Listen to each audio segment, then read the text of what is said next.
ನಾನು ಮಾಡೋ ರಿಟರ್ನ್ಸ್ನ ಬೇರೆ ಈಗಿರೋ ಆ್ಯಕ್ಟಿವ್ ಟ್ರೇಡರ್ಸ್ ಎಲ್ಲ ನೋಡಿಬಿಟ್ರೆ ಪಕ್ಕ ನಕ್ಬಿಡ್ತಾರೆ. ಎಕ್ಸ್ಟ್ರಾ ಆಲ್ಫಾ ಅಂದರೆ ಎಷ್ಟು ಟಾರ್ಗೆಟ್ ಮಾಡ್ತೀರಿ ಅಟ್ಲೀಸ್ಟ್? ನನಗೆಲ್ಲ ಖರ್ಚೆಲ್ಲ ಕಳೆದು 4-5% ವರ್ಷಕ್ಕೆ ಬಂದರೆ ಅದು ನನಗೆ ಸಿಕ್ಕಾಪಟ್ಟೆ ದೊಡ್ಡ ಪ್ರಾಫಿಟ್ ಅಂತಲೇ ಕನ್ಸಿಡರ್ ಮಾಡ್ತೀನಿ ನಾನು. ಅಂದರೆ ನಿಮ್ಮ ಪೋರ್ಟ್ಫೋಲಿಯೋ ರಿಟರ್ನ್ಸ್ ಜೊತೆಗೆ ಅಡಿಷ್ನಲ್? Yes, exactly. ಸೊ ನಾನು ಅಡಿಷ್ನಲ್ ಆಲ್ಫಾ ಜನರೇಟ್ ಮಾಡೋದಕ್ಕೋಸ್ಕರನೇ ನಾನು ಟ್ರೇಡಿಂಗ್ ಮಾಡೋದು.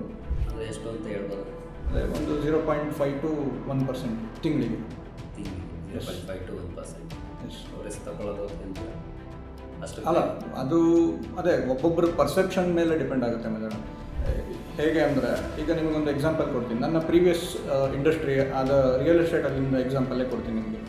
ಈಗ ಎಕ್ಸಾಂಪಲ್ ಏನಂದರೆ, ನಾವು ಪರ್ಸ್ನಲ್ಲಾಗಿ ಎಜುಕೇಷನ್ ಲೆವೆಲ್ಗೆಲ್ಲ ಹೋಗೋದು ಬೇಡ.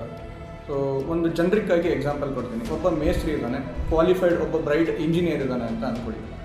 ಸೊ ಮನೆ ಕಟ್ಟೋ ಮೇಸ್ತ್ರಿಗೆ ಮೇ ಬಿ ಒಂದು ಕಾನ್ಸೆಪ್ಟ್, ಒಂದು ಟ್ರೆಂಡ್ ಅಥವಾ ಒಂದು ಕಾನ್ಸೆಪ್ಟ್ ಅರ್ಥ ಆಗೋದಕ್ಕೆ 30 ಮನೆ ಕಟ್ಟಬೇಕಾಗ್ಬಿಡ್ಬೋದು. ಅದೇ ಸೇಮ್ ಒಬ್ಬ ಕ್ವಾಲಿಫೈಡ್ ಆಗಿರೋ ಬ್ರೈಟ್ ಆಗಿರೋ ಇಂಜಿನಿಯರಿಗೆ 3 ಮನೆಯಲ್ಲಿ ಆ ಎಕ್ಸ್ಪೀರಿಯನ್ಸ್ ಬರ್ಬೋದು. ಸೊ ಇದನ್ನೇ ಕ್ವಾಲಿಟಿ ಆಫ್ ಪರ್ಸೆಪ್ಷನ್ ಅಂತ ಹೇಳೋದು. ಈ ಪರ್ಸೆಪ್ಷನ್ ಕ್ವಾಲಿಟಿ ಬೇರೆ ಬೇರೆ ಇರುತ್ತೆ, ಒಬ್ಬೊಬ್ಬರಿಗೂ ಒಂದೊಂದು ಥರ ಇರುತ್ತೆ.